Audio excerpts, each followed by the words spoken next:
Quais são as principais características que a gente avalia no sêmen posteriormente à colheita? O volume, a cor, o odor e o aspecto.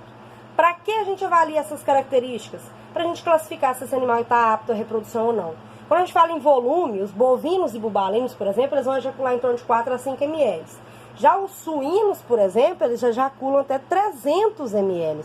Então, essa quantidade ejaculada vai variar de acordo com a espécie animal.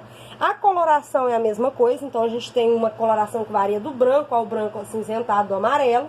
Essa coloração ela não pode passar dessas características padrões, porque quando ela modifica, indica que tem a presença de urina ou a presença de sujidades, principalmente no suíno. O suíno ele tem, como a gente viu nas aulas passadas, aquela película da glande, que ela recobre o pênis e há um acúmulo de substâncias secretoras no momento da colheita. E isso causa o quê? A contaminação por micro-organismos, bactérias daquela dose inseminante. Quando eu insemino a fêmea, eu posso levar contaminação, tá? O odor é normal, que é o que a gente chama de sui generis, não tem odor característico, tá? É um cheiro normal. O aspecto é um aspecto leitoso. Caso modifique essas características, esse sêmen tem que ser descartado. Quando a gente fala de análises, quando a gente coleta o sêmen, as primeiras análises que a gente faz é turbilhonamento, motilidade e vigor. É o que vocês estão vendo aqui. O turbilhonamento é uma característica que as doses elas ficam em movimento circular. Eu verifico isso muito em caprinos, ovinos e equinos. No bovino a gente não consegue verificar muito e nem no suíno. A motilidade, que é quanto de 0 a 100% que estão movimentando. E o vigor é qual que é a capacidade, a vontade que esses animais têm de movimentar, que vai de 0 a 5. E a concentração espermática. Para que eu avalio concentração espermática? Eu conto a quantidade de células, né, de até 100 vezes. 100 células a 200 células, eu faço uma contazinha básica para verificar a concentração, porque eu consigo ver se tem alta concentração, a partir daí eu consigo determinar quantas doses inseminantes eu consigo fazer. Outras análises que a gente faz é a integridade de membrana, que é essa parte que vocês estão vendo aqui nessa imagem. É uma coloração que a gente faz dessas células espermáticas para identificar se a célula está lesionada ou não. Vocês podem verificar aqui que tem uma coloração. Quando ela colora externamente, ela fica nessa coloração um pouco mais verde ou amarelada. Tá? E quando ela fica mais escura ou avermelhada ou laranjada internamente, significa que essa célula ela foi lesionada. Então esse sêmen ele tem que ser, se tiver maior percentual dessas células, ele tem que ser descartado. Significa que algum processo que eu submeti a esse sêmen, ou algum resfriamento, ou algum congelamento, prejudicou essa célula. E aí as análises que a gente pode fazer por eosina, por choque osmótico, ou seja, eu mudo a concentração dessas amostras para ver se tem alguma alteração. Eu posso utilizar sondas fluorescentes com diferentes colorações e o citômetro. A citometria de fluxo hoje é uma das tecnologias mais utilizadas. Porque eu ponho a amostra de sêmen lá no computador, né, na máquina, e ele faz toda a análise por si só. A gente não precisa ficar corando em lâminas e fazendo essas análises. Outra análise que a gente faz é a patologia. Então eu mudo a concentração por meio de formol salino, eosina, nitrosina.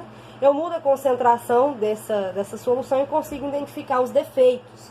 Então eu consigo verificar se o animal tem duas cabeças. O animal não, né? O espermatozoide tem duas cabeças, cauda dobrada, sem cauda ou sem cabeça. Então, se tiver um percentual acima de 20%, esse sêmen ele tem que ser descartado. E o animal, por exemplo, o touro, ele tem que ser colocado em descanso, ser bem nutrido, para que quando voltar o processo de coleta de novo, ele esteja normalizado a sua produção seminal. Então, é o que a gente chama aí de exame andrológico, que são as análises que a gente faz para identificar algum defeito do animal. Hoje a gente tem um equipamento igual esse que vocês estão vendo aí, que é o CASA, que é o Sistema de Análise Computadorizado de Sêmen.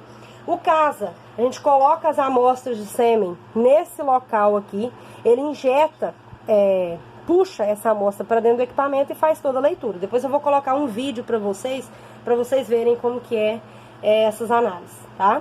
Então, o que ele avalia? A velocidade do sêmen, a trajetória que esse espermatozoide está fazendo, o movimento linear progressivo, ou seja, se ele está indo reto, em linha reta, porque se ele estiver em movimento de rotação, ele não vai fertilizar o ovócito, tá? E a média da trajetória. Qual que é o percentual que esses espermatozoides estão movimentando? Porque se eles não estiverem movimentando, não adianta eu utilizar essa dose para inseminar uma fêmea, ele não vai conseguir fertilizar. Então, eu vou estar colocando somente corpo estranho dentro do animal. E ele vai produzir o quê? Um processo de inflamatório que pode vir a causar uma infecção. você utilizar um sêmen de baixa qualidade. Por quê? O sêmen também é um corpo estranho para aquela fêmea, tá? Quando a gente fala de inseminação, a primeira coisa que a gente tem que pensar é a diluição. Para que eu diluo o sêmen? Para mim ter um controle do pH e controlar a osmolaridade, a quantidade de água dentro daquela célula. E a diluição, ela faz o quê? A nutrição, a preparação desse sêmen para ele ser congelado há muito tempo, para ele ser armazenado, para ele ter nutriente para a membrana, para ele ser armazenado no botijão de nitrogênio por muitos anos. Então, quais são os constituintes que eu tenho nesses diluentes? A gente tem os intracelulares, que vão penetrar na célula, que é a gema de ovo e o leite desnatado, que são os mais utilizados. E as extracelulares ficam externas à membrana, o açúcar, a lactose e o colesterol. O colesterol é extremamente importante, porque ele vai fazer o quê? O controle de contra-choque térmico, né?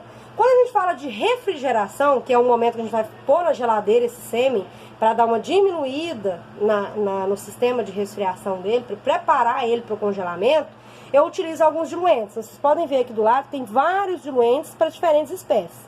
Nos bovinos a gente utiliza o boto bove, nos equinos o boto sêmen, o INRA 96, que são vários que a gente encontra aí no mercado, mas basicamente eles são à base de leite.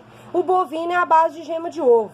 Os suínos é o BTS. Por que BTS? Porque ele contém antibiótico para evitar contaminação, como a gente já comentou anteriormente. Os caprinos e ovinos também usam muito a gema de ovo e os cães usam mais conhecido aí como quene, né? Que é um tipo de diluente específico para a espécie de cães.